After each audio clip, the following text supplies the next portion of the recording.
Now I know what we just sang, and I'm not trying to be contradictory, but sometimes rather than lifting our load, Jesus is teaching us that He's carrying it with us.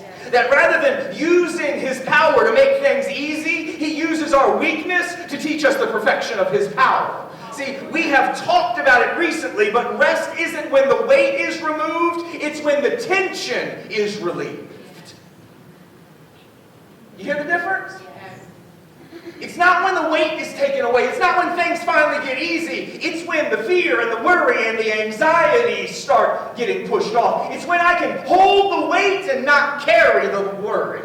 When I know who carries the load with me. And so while I can say, Lord, this is heavy, but at the same time I can say, thank you that I'm not carrying it alone. Thank you that this is not my burden to bear. Thank you that this is not my responsibility to fulfill or accomplish or carry it the whole way. That this is my opportunity to learn that not only am I stronger than I thought I was, but you are carrying the lion's share of the weight anyway. And so if you gave me a little to carry, it's because you knew I could carry this little bit. Because you're faithful to carry the rest of it all the way through. Jesus said, come to me, all you who are weary and burdened, and I will give you rest. But let's hear clearly. I know this, we've talked about this recently, but let's hear clearly again. Where does the rest come from? Come to me, all you who are weary and heavy laden, and I will give you rest. That's not the end of the statement. Right? That wasn't the end of the conversation. That's the way, like that's where the t-shirt ends. That's where the sign ends, right? That's where it ends. That's where I want it to end. I came to Jesus and I got rest. But He tells us where the rest comes from. Take my yoke upon you and learn from me, for I am gentle and humble in heart, and you will find rest for your souls.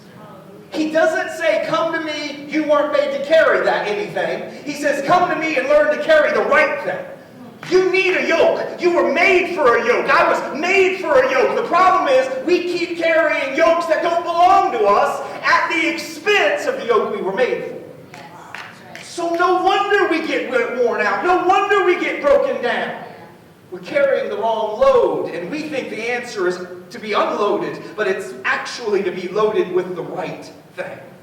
The rest isn't in what He takes off of us, but what we put on and what we learn from and learn to believe about Him. The rest is not trouble being over. It's when I am confident that God is with me, that He is for me, that He is in this, that He is working, because in